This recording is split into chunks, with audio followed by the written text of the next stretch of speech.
आपको प्रेगनेंसी रुक रहा है, 1-2 बार अपने आप नेचुरली आप प्रेग्नेंट हो चुके हो, लेकिन वो प्रेगनेंसी कंटिन्यू नहीं हो पा रहा है, तो ऐसे केस में क्या आपको ट्रीटमेंट का ज़रूरत है? क्या आपने किसी डॉक्टर को कंसल्ट करने का ज़रूरत है? फालतू में आप डॉक्टर के पास जाओगे और वो बहुत सारे आपको इन्वेस्टिगेशंस बता देंगे, टेस्ट करने को बता देंगे, जिसका खर्चा भी बहुत ज़्यादा होगा। तो क्या ये सब ज़रूरी है?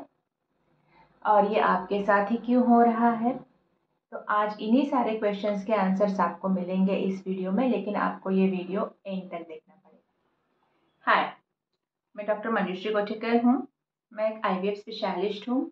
मेरा क्लिनिक मुंबई में है और मेरा पैशन ये है कि मेरे पेशेंट्स को अवेयर करना, उनको एजुकेट करना, उनके दिमाग में जो भी छोटे छोटे क्वेश्चंस रहेंगे, भले ही किसी और को पूछेंगे तो उनको क्वेश्चन सिली क्वेश्चंस बोला जाएगा, लेकिन वो सारे क्वेश्चंस को आंसर करना, क्योंकि मैं चाहती हूँ कि मेरे पेशेंट्स को ट्रीटमेंट के पहले ट्रीटमेंट क्या है, ट्रीटमेंट क्यों करना है, उसमें क्या होगा, इसके बारे में सारा नॉलेज हो।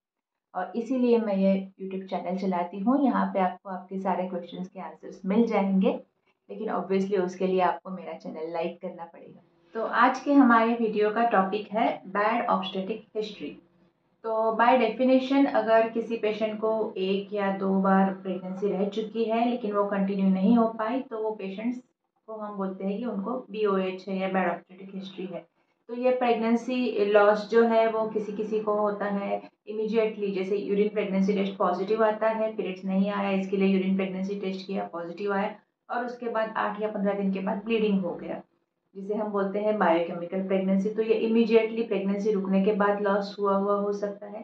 किसी किसी पेशेंट्स को सोनोग्राफी पे जेस्टेशनल सैग दिखता है लेकिन हार्ट बीट नहीं आता है, जिसे हम बोलते हैं ब्लाइटेड ओवम।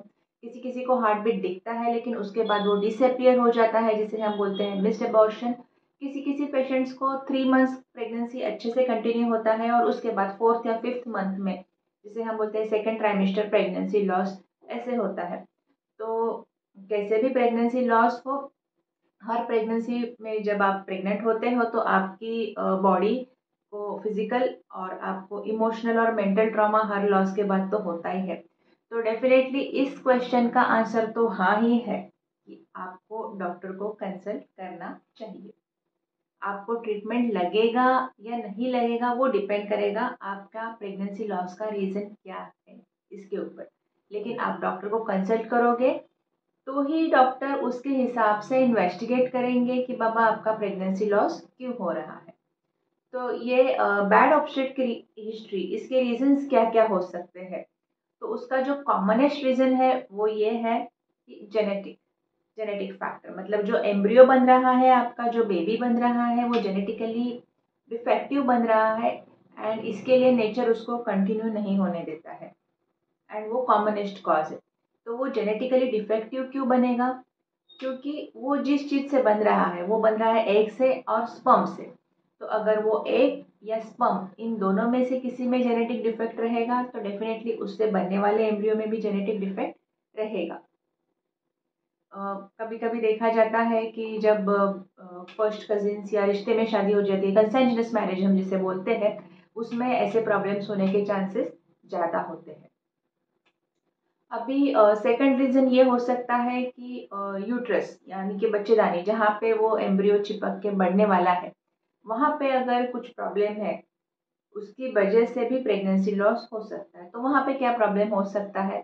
क्योंकि अगर उस यूट्रस में सेप्टम है, जिसे हम बोलते हैं जो कर्टन की तरह है, आप समझ लीजिए, तो वो उस एम्ब्रियो को बढ़ने के लिए जगह नहीं देगा इनफ, इसके लिए प्रेगनेंसी लॉस होगा। कभी कभी किसी पेशेंट्स में पॉलिप रहता है एंडोमेट्रियम में, कहाँ पे यूट्रस में फाइब्रॉइड रहता है, कभी छोटे मोटे अधेजन्स रह सकते हैं। तो इन सारे रीजन्स की वजह से वो यूट्रस प्रेगनेंसी को सपोर्ट नहीं कर पाता है आगे, और इसकी वजह से प्रेगनेंसी लॉस होते रहता है। अभी थर्ड रीज़न ये हो सकता है कि आपके ब्लड में कुछ ऐसे फैक्टर्स है जो एम्ब्रियो को रिजेक्ट करते हैं।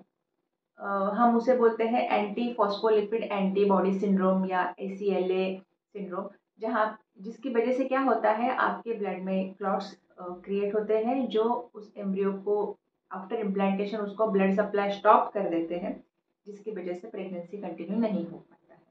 तो ऐसे केस में आपको 9 मंथ्स के लिए हमको कुछ ब्लड थिनर्स पे रखना पड़ता है ताकि ये क्लॉटिंग ना हो।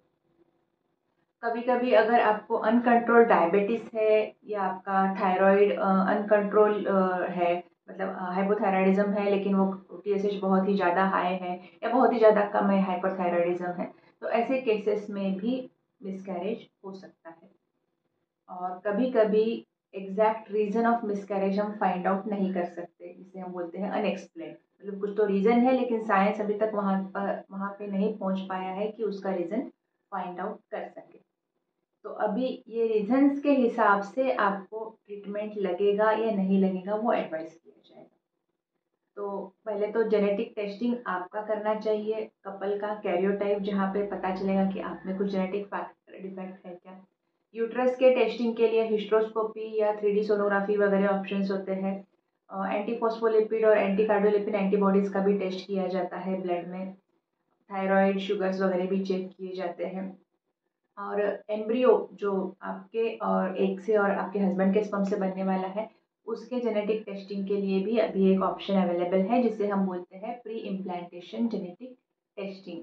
उसके बारे में डिटेल में आपको नेक्स्ट वीडियो में मैं बताऊंगी। आज के लिए है इतना ही।